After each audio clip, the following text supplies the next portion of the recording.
Hi everyone, welcome to the first breakdown video. We will look at turtle, side stretch and tabletop and how to teach them efficiently and correctly. In yoga we call turtle child's pose, but since we're teaching to a jiu-jitsu crowd it's better to call it turtle because everybody knows what a turtle is. Stine will assume the turtle. This is how it looks when it's done properly. Many people are not going to be able to do it like this because one, they're too inflexible, but maybe more common too is that they do it incorrectly and they don't understand the mechanics of the pose. So we start like this, just stay there. Arms overhead, the chest and torso is more or less between the thighs. So the thighs are parallel and the hips are all the way back to the heels.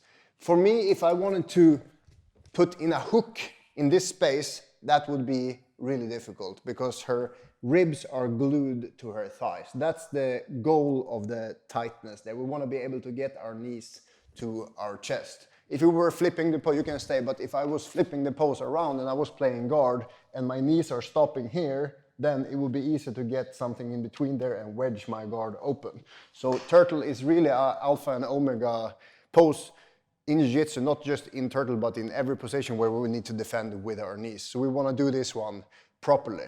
Let's look at some common mistakes, moving away from the ideal and how it usually looks. One of the common things is that people have the knees really tight, and if you have stiffness in the lower back or maybe a belly in between, it's going to be really difficult to get your butt back towards your heels or get it. You're more or less going to be in a kind of a shitty tabletop instead. So one of the first things we want to do is spread the knees enough to create some space in between the thighs so that we can lower down. The other thing, look at what she's doing there. She's rounding the spine and arching the spine. If you round the spine completely and don't arch, it's going to be hard to get all the way down. So instead of being completely rounded, you want to try to release enough tension in the core and spine to kind of melt down in between your thighs. So your forehead or chest ideally should be in the ground, but for some, the shoulders, for my shoulders sometimes are stopping me there. So variations with the arms, you don't have to talk so much about that, just leave it open as an option, that you don't start with telling them exactly this is how the arms should be. Focus more on the spine and hips and trying to get that rounding out of the spine. That's, of course, only if you see it around the class that you see it's an issue, then you jump in. You don't have a template that you say every time. You look at the room and you try to help people that are really struggling. Anything I missed on turtle that you... No. That's it? Okay. So from turtle, we move into a side stretch, and side stretches are really nice of course, stretching the ribs, intercostals, and the waist. People tend to have a lot of tension in the side bodies that they're unaware of, and they're really mild to start a class with. That's why we did it as the second pose. So come up with your hips, and when you say that, people also automatically look up, and you kind of need to show it. If someone never done it before, it's going to be hard because we found that one of the best ways to say this, windshield wipe your feet over to the right and then lower back into more or less the same position. So we are in the same position, but now we're in a banana shape, so we're side stretching. But then I also repeat myself and say, so that the left arm is forward and we're stretching the left side. And the reason we do this is to catch everybody who didn't pay attention the first time you said it. You kind of always say everything 2 times. The first time properly and the second one just a quick 5-second summary of what we're doing so that anybody who is lost can catch up and do the pose. You do it properly the first time so that the second time you can just say, come back to center, let's do the second side. Or the same thing, second side. Stretching, you see I'm repeating myself to help for those who didn't catch it. Stretching the right side, breathing into the ribs and the back.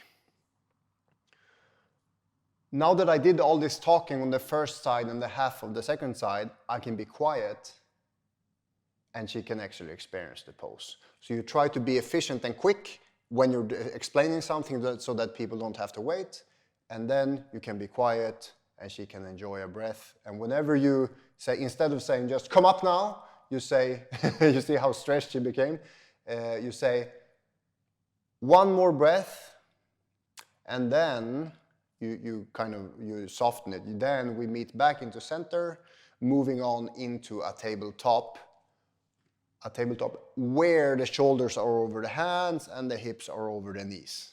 So I kind of preload where we're going, and then I repeat myself explaining where the hands and legs are supposed to be, because otherwise you will get the classic neck cranks where people start looking at you and not knowing where we are. So you try to hint where we're going, and then as soon as we're going there, I tell them where everything is supposed to be so that they can relax.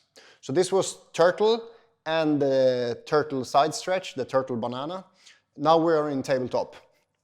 I use tabletop to talk about like the framing and the strength of the arms, that we want strong straight arms, spread the fingers, because it's very common that people have the fingers together and turn inside. So I want people to have the fingers forward, fingers spread, and many people have really wide shoulders but narrow hands, and that's really going to hurt the outside of the wrist when we start going up and down.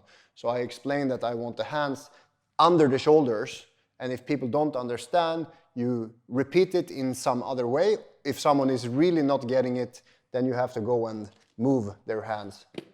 Very good. That's it. You just move them and say good to save time. You can't really start explaining things to someone.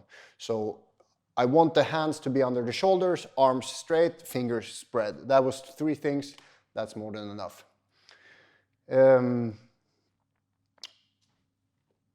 The first thing we do when we have got our students into a tabletop is the first thing everybody wants to do when they go here is move around a little bit. And people have stiff spines from sitting, walking, whatever they did before, from jiu-jitsu as well. So we get them moving the spine immediately. And since most people want to see you while you talk, that's why we don't start with a cat pose. We always start by chest forward, look forward. Then you serve the purpose of them doing the pose as well as looking at you, because that's what they want to do. So you always start with the back bend. You say chest forward, arching your back, inhale. Sorry, arch your back, and then round the spine, looking back between your legs so that people know where they're supposed to look, rounding the spine like a cat. As soon as they did the second part, there's 2 poses, the 1 and the 2.